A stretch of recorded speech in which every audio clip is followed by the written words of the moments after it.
11 months had passed since the battle above Tabak. The Empire had returned the ships involved in the battle to the nearest naval shipyards for repair and at the same time building a bigger force to retake systems taken by the Redcoat rebels.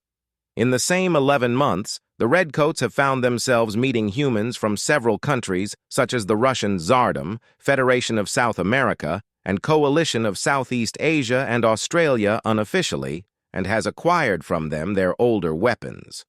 At first, it's only small arms and light artillery such as assault rifles, sniper rifles, grenade launchers, anti-tank rockets and mortars, all ballistic to suit their style of fighting. But along with it, they send to them blueprints for both weapons and ammunition so they can 3D print them and maintain them more easily. After a few months, they again manage to acquire wheeled orbital and aerial defense weapons, namely the S-1000 Porcupine orbital defense missile that can reach ships nearing the planet, the ZU-57Me needle automated anti-aircraft cannon that can automatically target dropships and drones, and the S-700 Wyvern anti-aircraft missile. These all were not cheap, however, as to get that many weapons they had to sell some of their corvettes and frigates in return. Fearing a stalemate will force them to attack the basically defenseless peasant rebels that forms most of the force, the leader of the rebellion made a decision to sell 1 cruiser and 1 destroyer to the humans in return for some armored vehicle to give them an edge. The Tsardom sent them their old T-180 main battle tanks along with BMP-7 infantry fighting vehicles. On the other hand, the Coalition of Sea and Australia sent them the Haramau II medium tank and the Minotaur mobile gun platform. With this, the Rebellion have robust armored and anti-aircraft capability that can take on the Empire, and with their 3D printers working to produce parts and ammunition, they need not to worry of running out. On the 12th month after Battle of Tabak, the Empire launched an attack fleet towards the manufacturing world of Dorans, an important world that were taken by the rebels soon after the destruction of Lotus Nebula. Within the fleet are 1 cruiser, 1 carrier, 3 destroyers, and 7 frigates, along with 5 dozen troops transport, each carrying 2,000 men. The commander ordered drones to be sent and scout out the planet, but to his dismay, the drones were destroyed before they even grazed the atmosphere. Hundreds of drones were sent, but none seemed to be able to penetrate into the atmosphere. They had to go blind. No more recon drones they have left, but they have confidence. They are the Imperial Navy. What are some peasants with old ballistic hunting rifles? Red light flashes aboard the bridge of the warships as their sensors detected missiles coming their way. Never have they seen these weapons before. Did the rebels did this? It seemed impossible given it's only less than 2 years. The ships activates their energy shields. It will stop those missiles before they even reach the ships. But as the missile flew through the vacuum only mere meters away from the shield, it broke. The head of the missiles broke, and from each launched dozens of smaller warheads, too many for the energy shield to deflect. The overwhelmed frigates then hit by the barrage of missiles, tearing 2 apart. Bombarded from below, the commander took bold decision and ordered a ground invasion to destroy the missile launchers. Under the cover of the warships, the troop transports moved closer to orbit and let go of hundreds of dropships, each accompanied by 3 drones that will protect it from anti-aircraft missiles. Many missiles were shot at the raining dropships, but many were destroyed by the drone. The soldiers inside the dropships feels better that the drones do their job, until one dropship inexplicably explodes, then another and another as they're being shot down by the ZU-57Me, their shells unseen by the sensors of the drones. 30,000 men and 400 armored vehicles managed to safely touch ground from 50,000 men and 800 armored vehicles that was sent. The Army splits in a mission to destroy the launchers that have wreaked havoc of their navy and dropships. As an armored division drive in a highway surrounded by forest on either sides towards the position of the launchers given by the smoke left from the missile, the grav tank at the front was suddenly hit, destroying the anti-gravity module on its front left that allows it to float above the ground. The tank's energy shield was undamaged, meaning whoever attacked them wasn't using Arden weapons. Another hit to the tank front right anti-gravity module, and its entire front slumped into the pavement below before an audible boom was heard echoing amidst the forest. The tank crews and their comrades scans the area for their assailants with heat sensors and seeing a blotch of high heat coming from where there is no fire.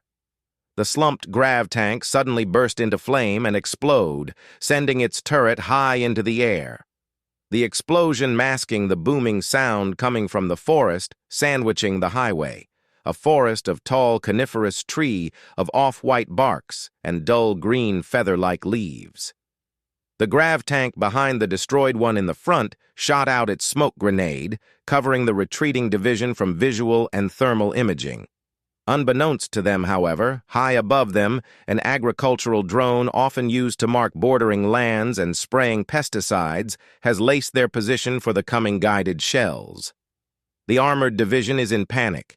They have never been trained for engagement like this, against an enemy they cannot even see or detect. Their request for air support is granted as a pair of Imperial Navy's ZD-18 Ashmaker ground attack fighters fly in and scouts for the rebel force that had destroyed the C-8 Morant tank down below. The Navy's sense of aerial superiority is then shattered as a hail of bullets from below streak past the slow-moving fighter. They weave through the programmable munitions shot by anti-aircraft guns from below, thinking it is all the rebel have, until their missile detection system is overwhelmed by a barrage of missiles shooting upward from seemingly nowhere in the forest floor. Their flares seemingly a nuisance for the missile as they chase the fighter and explodes behind them, sending bits of metal through the engine of the fighters, causing both to lose power and plummet headfirst onto the ground below. The commander curses himself as he sees all of it unfold, but a part of him is impressed by this new weapon and fighting tactic the rebel has acquired. 2 Ashmakers downed by seemingly primitive missiles shot by rebelling farmers. They had to go in blind as all the drones they have bring has been all shot down by the rebels' anti-aircraft weapons. He had underestimated the rebels by only bringing ground attack fighters instead of the commonly used 6 birds tactic of having 2 ground attack fighters, 2 air superiority fighters, and 2 multi-role fighters. Below on the highway, the smoke that had concealed the armored division as they retreated subsides, revealing a group of tracked and blocky armored vehicle painted in dull green, similar to the leaves of the trees in the forest, unlike the field gray of the Imperial vehicles. Upon seeing the alien vehicles, the retreating Imperial armor shot at them with their laser and plasma cannon, only to have them deflected by the energy shielding module obviously in the style of Arden. The biggest vehicle in the front turned its turret to the grav tank right behind the destroyed one and shoots, leaving cloud of white smoke followed by a loud bang a split second later as large ballistic projectile collided with the grav tank armor, its energy shielding seemingly inactive against the shell. Some of the armored vehicle in the back of the column slowly reverse back, putting their thicker front armor towards the enemy. Unfortunately, this doesn't help them from the guided munitions raining from above. Like all armored vehicles, they have to shed weight with thinner armor on the roof and back of the vehicle, ample place for a laser-guided shell to wreak havoc and destroy the armor. In less than 5 minutes, an advancing armor column of standard Arden Empire army was reduced to naught but burning heap of junk blocking the highway. Once the blaze subsided, the blocky, dull green T-180 pushed the wrecked vehicles to the side of the highway with their dozer blades, crushing charred metal and corpses alike. Far to the east from the highway massacre, a unit of heavy infantry managed to relatively safely landed near the Duran's housing complex, south of an industrial area important for the manufacturing of the Empire's machineries. Only 3 out of their 10 dropships managed to touch the ground. Each of these EN-19 dropships can carry either 50 men, 2 C-12 Verat light grav tank, or 1 C-5 Zamur medium grav tank. The 3 dropships that landed carried with them 75 men, 1 C-12 light grav tank, and 1 C-5 medium grav tank.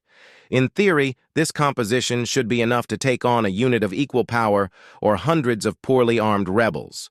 The civilians have almost all fled the housing complex the moment they see the space fleet up above yesterday, giving collateral damage, but a slim chance.